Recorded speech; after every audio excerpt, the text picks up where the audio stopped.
Glória a Deus, muito boa noite. Estamos começando mais uma quinta-feira do Reinar e hoje, dia 4 de abril, um dia profético, certo? Porque 4 de abril foi a primeira vez que eu ministrei na cidade de Vinhedo.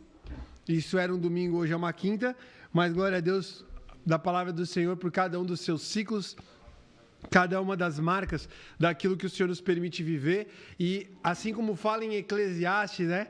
Que aquilo que era já foi, o que é de ser também já foi, e Deus faz novas todas as coisas. Nós podemos contar o tempo, e na marca da contagem do tempo, sempre liberar uma palavra, e essa palavra como uma semente. Uma coisa que nós precisamos sempre ter a consciência é que a semente, a semeadura, ela é de uma realidade cósmica, mas a colheita é de uma realidade quântica. E esse é o grande mistério que eles tentam incluir até hoje, como o quântico e como o cósmico se completam, apesar dos dois existirem, como eles se conversam, mas isso a gente deixa para os físicos e nós vamos vivendo a marca daquilo que é o princípio. Lembre sempre disso, a semeadura, ela é cósmica. Salomão vai dizer isso em Eclesiastes 11, que nós devemos lançar realmente nosso pão sobre as águas, depois de muitos dias nós vamos pegá-lo de volta e vamos repartir, vamos dividir, vamos distribuir. Também depois ele vai falar, né, que nós devemos semear pela manhã, semear de tarde, porque nós não sabemos qual é a semente que vai germinar, mas a certeza que nós temos que aquilo que nós semeamos, nós vamos colher. Por isso que a marca da colheita, ela é uma marca de precisão. A marca da semeadura, semeia de manhã, semeia de tarde, olhando para a nuvem, nós não podemos ter medo, né? Por isso que Salomão fala, aquele que olha para a nuvem e para os ventos e fica com medo, nada semeia e nunca colhe nada. Mas nós vamos semeando em todo o tempo para ter a certeza de uma colheita. Se você semear todo dia, em algum momento a balança vai dar que você vai poder colher todos os dias. E glória a Deus, nós que estamos nessa semana. Domingo foi realmente a marca da nossa Páscoa, nós celebramos aquilo que é a marca de uma passagem, a marca daquilo que é o nosso resgate, a redenção pelo sangue, a marca daquilo que foi a redenção que nos colocou de volta na posição sacerdotal, e isso é muito importante você compreender e você entender, porque desde Adão, Deus sempre desejou para si sacerdotes, e sempre quando Adão caiu, Deus fez a redenção pelo animal do qual ele matou, né, do animal do qual o Senhor fez o sacrifício para vestir Adão e Eva, e depois permitiu que Abel oferecesse ofertas, marca de um sacerdócio, e por aí, no próprio sangue, ele assinou, né, o seu sacerdócio no próprio sangue, mas glória a Deus que foi indo sempre na busca de uma redenção. Ele transforma, ele abre caminho, celebrando a Páscoa, ele abre caminho para que o povo de Israel fosse sacerdote. Também acabaram caindo por idolatria e por adoração ao bezerro, mas em Cristo Jesus e no sangue dele, nós somos feitos uma nação de reis e sacerdócio. Nosso sacerdócio, ele é real. Por isso que nós prestamos um culto ao Senhor na marca de uma consciência, de uma decisão consciente pelo nosso sacerdócio e não por uma escolha daquilo que é a nossa conveniência. Nós decidimos pela consciência e não escolhemos pela conveniência. E debaixo da marca dessa Páscoa eterna, nessa quinta-feira do Reinar, eu quero ministrar a tua vida, eu quero te convidar a você a abrir a tua Bíblia lá no livro de João, capítulo 2, em nome de Jesus, e nós vamos marcar e vamos falar um pouco sobre reinar no tempo de discernir a Páscoa na chegada do reino. Amém? Em nome do Senhor Jesus, que você possa abrir ali a tua Bíblia em João, capítulo 2. João 2. Evangelho de João, lá no capítulo 2. E quando nós falamos de Páscoa, nós estamos falando daquilo que é uma passagem do quê? Da morte para a vida. E todos nós estávamos mortos, aqueles que ainda não encontraram no Senhor Jesus a marca da sua ressurreição, aqueles que não foram encontrados ainda pelo Senhor Jesus como sua ressurreição em nós, Ele, né, vivendo em nós, a pessoa, ela está morta. A palavra de Deus fala que todos pecaram, todo homem pecou, todos carecem da glória de Deus, todos carecem da graça de Deus, todos carecem daquilo que o Senhor oferece a nós, que é a sua salvação. Uma das coisas que nos diferenciam, né, aqueles que creem no Senhor Jesus, aquilo que diferencia a vida do Senhor em nós, é justamente porque quando nós olhamos as culturas dos povos, nós olhamos, por exemplo, cultura grega, cultura egípcia, cultura romana e outras grandes culturas, e até não tão grandes assim, nós percebemos que existe um relacionamento entre o homem e divindade, sempre daquilo que o homem pode prover para a divindade, a fim de que a divindade possa retribuir para ele aquilo que ele ofereceu. Então, a relação que existe entre homem e divindade em todas as outras culturas e outras crenças é sempre uma ideia de que o homem faça algo para agradar quem tem poder de saciar a sua necessidade ou quem tem poder de saciar o seu interesse.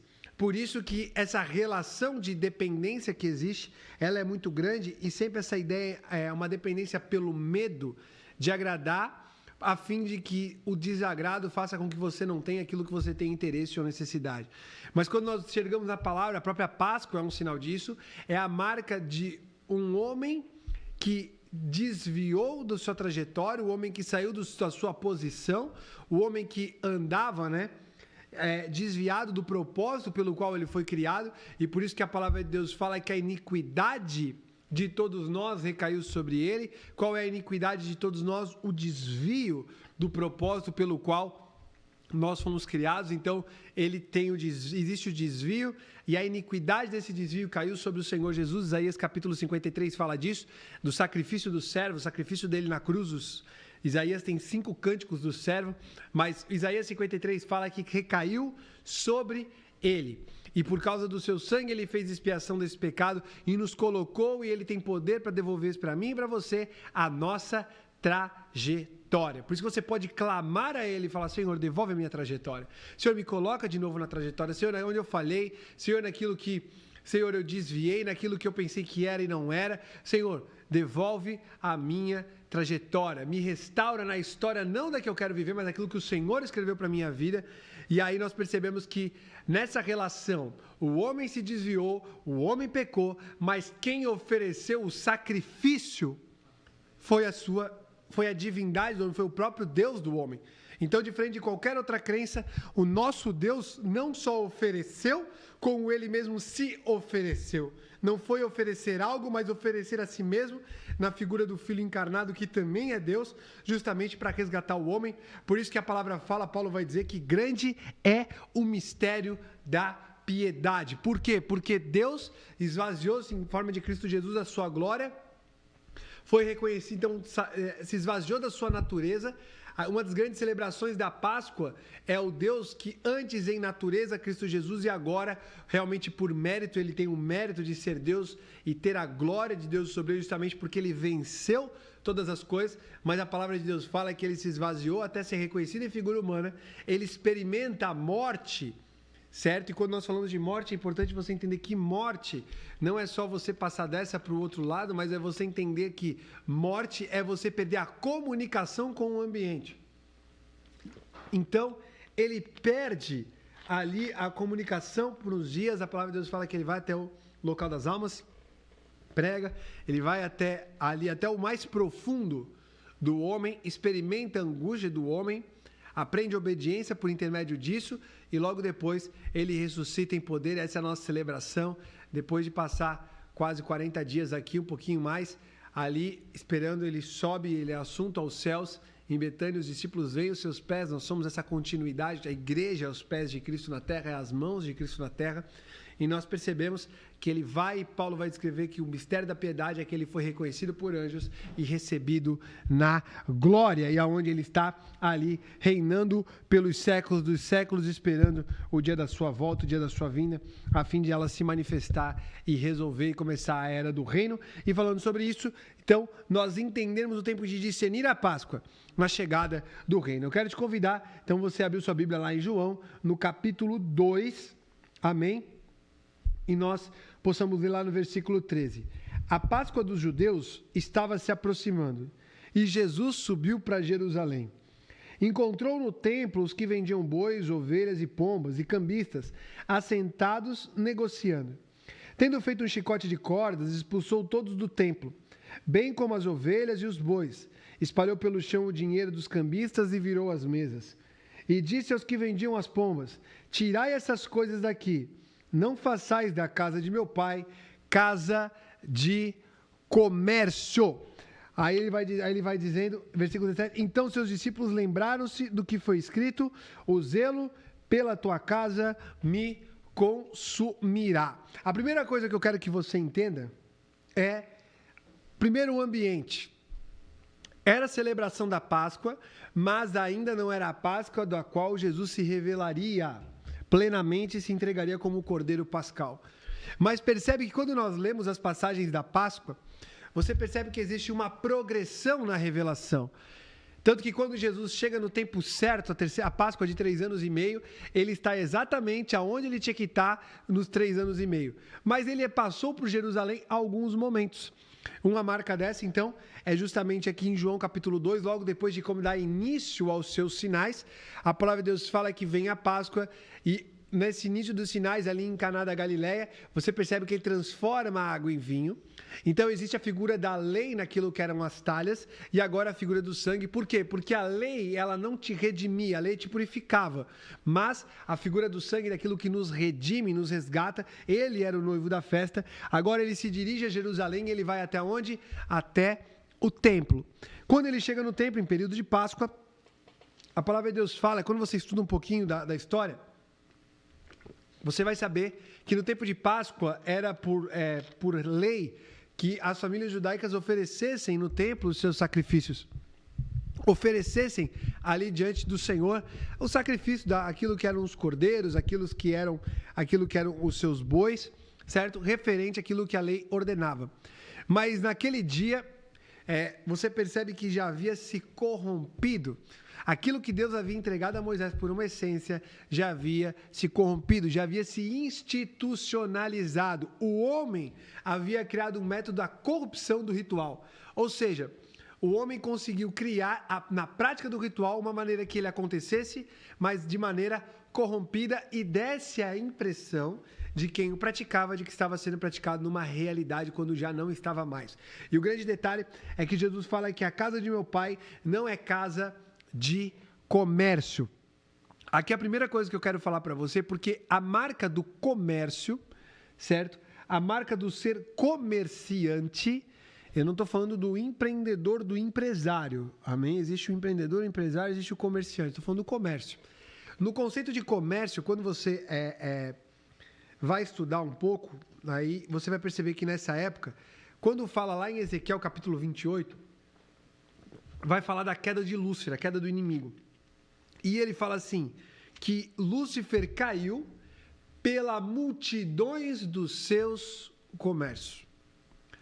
A questão é que Lúcifer não recebeu algo da parte do Senhor e empreendeu algo para que o fruto disso pudesse ser retornado a Deus. Até porque por base do empreender, e aqui eu não estou só me referindo a negócio, eu falando que toda empreitada, o empreendedor é uma empreitada de construir algo a partir daquilo que você recebeu. Parábola dos talentos, a multiplicação é sobre o empreender algo, mas a questão do comércio é negociar aquilo que havia sido recebido, sem antes multiplicar a essência do que se recebeu.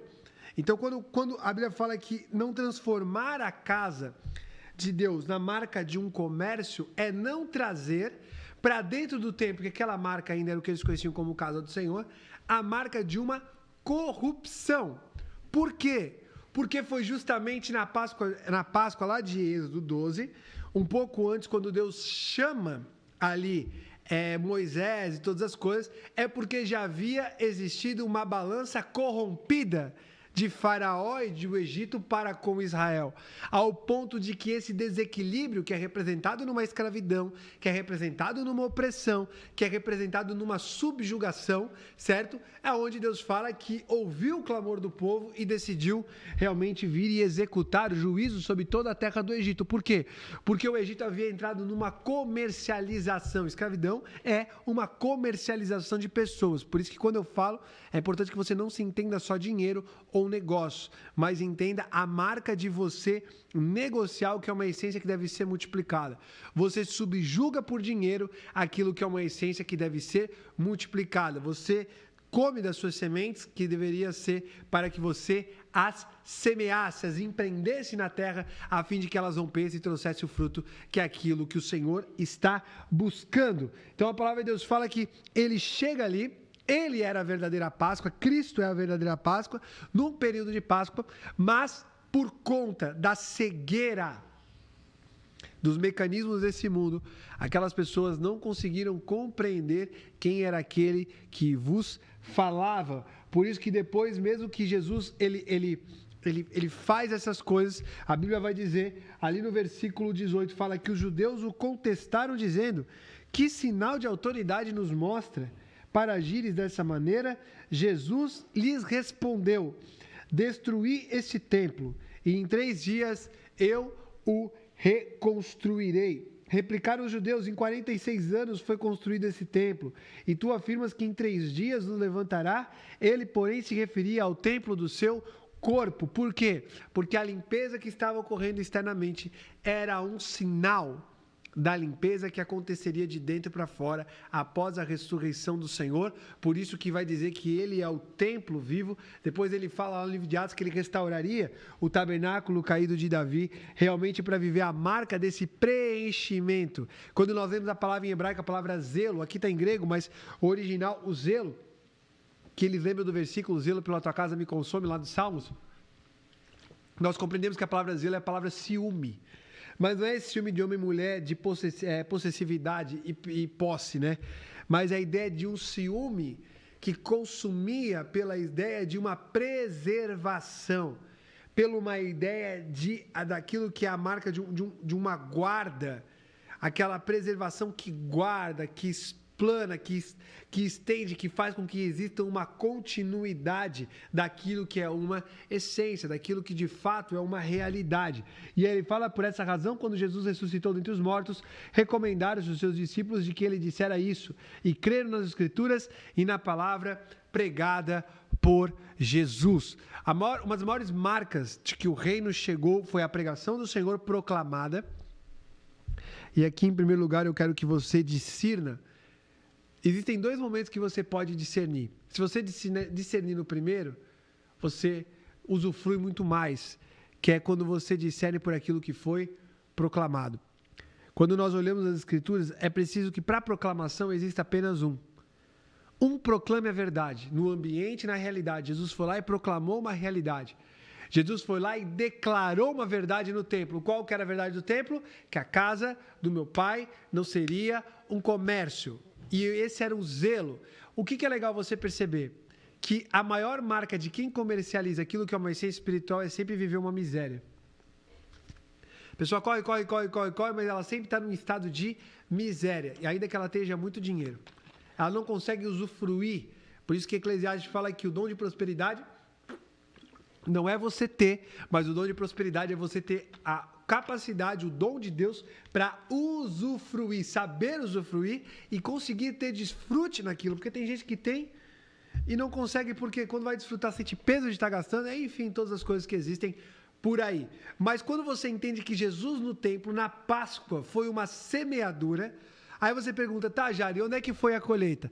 Para proclamar precisa apenas de um. E para testemunhar, e para o testemunho ser válido, precisa de quantos? Para um testemunho se estabelecer, precisa de 2, 3 ou mais. Por quê? Porque o testemunho é a lei falava, né? O testemunho de 2 ou mais já testificava a veracidade de algo. Então, quando Jesus faz aquilo, Jesus declara e proclama uma realidade no ambiente. Aonde é que vai estabelecer o testemunho desse ambiente no templo? Atos capítulo 3. Atos capítulo 3 vai dizer que naquele dia Pedro e João foram à hora sexta. Eu não vou falar sobre isso agora, mas é muito perto da hora da crucificação. Mas foram lá no templo orar. E a Bíblia diz que quando eles estavam na porta, chegando no templo, passaram por uma porta chamada Formosa. E ali havia um paralítico que pediu o quê? Dinheiro. Ele falou: uma moedinha, por favor. E Pedro olhou para ele, e João ali, os dois para testificar, e falaram: eu não tenho prata e nem ouro, porque aquilo que você precisa, comércio nenhum pode dar. Deixa eu falar para você, se o que te falta fosse problema, fosse dinheiro, ou qualquer coisa que é uma necessidade ou um interesse, o teu coração ainda está nas coisas dessa terra. Mas Se aquilo que te falta é o quê? É uma palavra do Senhor. Ah, então quer dizer que nós não tem a necessidade. Dinheiro, ele não é o motivo da tua felicidade, ele é um facilitador. Por isso que a Bíblia fala que lá na igreja primitiva o dinheiro estava nos pés dos apóstolos, justamente para abrir caminho para a pregação do evangelho. Tudo tem serventia no devido lugar, então coloque hoje, nessa quinta-feira, as coisas no devido lugar e linke elas na prioridade correta na tua vida. Amém? E que você possa, em nome do Senhor Jesus, entender, porque aquilo que Jesus proclamou numa Páscoa, certo? Aquilo que Jesus proclamou, o zelo que Jesus tinha, Pedro vai colher em João num testemunho, quando eles olham e falam assim, Pedro fala, né? Não tenho ouro nem prata, o que eu tenho te dou, levanta e anda. Nenhum comércio poderia dar pernas novas ao paralítico, mas ele fala, levanta e anda em nome de Jesus Cristo, o Nazareno. Porque naquele ambiente havia sido quebrado por uma palavra, por uma ação, aquilo que era a marca de uma comercialização das ofertas. Eu não tenho tempo para falar sobre isso hoje, mas que você perceba lá em Malaquias 3, certo? E depois você vai entender um pouquinho em outros momentos que Jesus vai ter mais um momento que ele entra no templo e vira as mesas dos cambistas. Você vai perceber que grande parte das ofertas oferecidas ao Senhor eram ofertas profanas e eram ofertas que se chamam ofertas mancas. Então, quando você entende a marca do paralítico, você entende que Pedro e João colherão na marca do templo aquilo que já havia sido profetizado numa Páscoa. Por quê? Porque eles levantam o paralítico em nome de Jesus Cristo Nazareno, porque existia neles a marca da ressurreição. Páscoa, ela me lembra e lembra você que nós reinamos em vida, como fala em Romanos, porque temos no nosso corpo a marca de uma ressurreição. Nós não esperamos apenas a ressurreição dos mortos, tanto que quando Jesus vai curar, João capítulo 12, Jesus ele vai um pouquinho antes da Páscoa. Jesus ele vai lá, no capítulo 11, ele vai lá e ressuscita Lázaro. Marta fala, Senhor, eu sei que ele há de ressuscitar no último dia. Jesus fala, eu sou a ressurreição e a vida. Então, quando é o último dia? Quando é o primeiro dia? É o dia que Jesus chega. Não, porque ele é o primeiro e ele é o último, e existe em nós, por parte dele em nós, a marca da sua ressurreição. Você discerne os tempos, porque você está no tempo da ressurreição. E qual é o tempo da ressurreição? É o tempo que já aconteceu. Não importa a situação da tua vida, não importa o que você esteja passando, existe em você um poder de ressurreição. Por isso que eu quero profetizar na tua vida nessa noite, Romanos capítulo 8, versículo 11, se o Espírito de vida que ressuscitou Jesus Cristo dos mortos habitar no teu corpo nessa noite, ele vai ressuscitar o teu corpo mortal e vai trazer para a vida, e vai trazer para aquilo que é o propósito, e vai te colocar de volta na tua trajetória. A Páscoa é para você aprender a discernir o tempo, tanto que a Páscoa, ela muda o tempo. A Bíblia fala que quando vai ser celebrada a Páscoa, era mais ou menos no mês quarto, certo? Mas a Deus fala para Moisés que aquele seria o principal dos meses. Você não está no calendário da exatidão humana, mas você está no calendário da precisão de Deus. Você não anda pelo calendário da exatidão humana. Amém? Porque às vezes você tem a exatidão humana e você não consegue colher nada. Mas você está no calendário da precisão de Deus, por isso levanta a vossa cabeça e vê que os campos já estão brancos. Reine discernindo o tempo da marca de uma Páscoa e que você possa viver essa passagem. Esse dia é um dia muito especial, é um dia profético, nesse dia 4, certo? Esse mês de abril todo, porque dia 1º também foi o dia que eu cheguei em Vinhedo pela primeira vez, 1º de abril de 2021, que eu vim morar para cá. Então, nos seus ciclos, nós vamos discernindo o tempo daquilo que o Senhor tem de novo, nós vamos discernindo o tempo daquilo que o Senhor tem de avanço. Que Deus abençoe demais a tua vida, que você tenha essa palavra no teu interior, viva e verdadeira, e que você possa também agora fazer a tua oferta. Sabe o que a Páscoa nos lembra? De entrega, porque um cordeiro foi entregue. Nós estamos aqui falando da vitória sobre a morte. Porque um cordeiro foi entregue, nós estamos aqui falando da vitória contra o inferno. Porque o cordeiro foi entregue, nós hoje não precisamos vencer como quem tem medo da morte. Nós podemos declarar: onde está a morte, a tua vitória? Onde está a morte, o teu aguilhão? Tragada, vencida foi a morte pela vida. Porque nós podemos declarar: Quando eu falo para você antes que morte é a falta de comunicação com o ambiente, você consegue compreender, então, qual é a vitória da vida sobre a morte? A vida absorveu a morte, de tal forma que a morte passou a não existir mais. Então, não é só sobre destruir, mas é sobre vencer, é sobre absorver, é sobre aniquilar. Assim como o Senhor Jesus vai aniquilar o anticristo com o sopro, assim como todas as coisas vão ser restauradas. Por quê? Porque o Senhor tem a autoridade nos céus e na terra. Então, e o que ele fez com essa autoridade? Ele me entregou e ele te entregou. Foi o que ele disse, toda autoridade me foi dada. Se você conseguir refletir por o resto da noite nessa frase, toda autoridade me foi dada. Então, será que dá? Toda autoridade me foi dada. Será que vai acontecer? Toda autoridade me foi dada. E ele entregou a mim e a você, ele entregou a marca do corpo de Cristo, ele entregou para a igreja e nele nós temos esse desfrute. Então eu quero te convidar, faça a tua oferta, igrejavinhedo@gmail.com, glória a Deus, nossa chave Pix, ou também pelo telefone 199-9450-9626, faça a tua oferta, entregue com liberdade, entregue com liberalidade, entregue aquilo que é a marca de uma semeadura, por zelo, por cuidado, e veja a colheita do Senhor sobre a tua vida. Deus abençoe demais a tua vida, que você possa realmente avançar debaixo da palavra dessa semana e que você possa se abrir para viver um novo tempo. A Páscoa marcou um novo tempo. A Páscoa marcou a saída da escravidão do Egito, certo? E aí você pensa, tá, e quando acabou a escravidão? Lá em Josué. O dia que eles foram entrar na terra, a Bíblia fala que Josué circuncidou todo mundo e Deus fala, hoje removi de vós todo o opróbrio do Egito. Demorou um tempo, mas a promessa do Senhor se cumpriu, que você possa hoje viver essa Páscoa e saber, viver a Páscoa, vencer o deserto e entrar na terra prometida e saber que hoje o Senhor remove da tua vida o opróbrio do Egito. Deus abençoe demais a tua vida. Lembrando você que amanhã de manhã nós temos o programa de rádio na Mesa Apostólica e o Bom Dia Hoje, e à noite mais uma transmissão nessa semana poderosa, onde estamos falando das marcas da Páscoa e que você possa viver isso vivo na tua vida, em nome do Senhor Jesus. Deus abençoe demais. Valeu!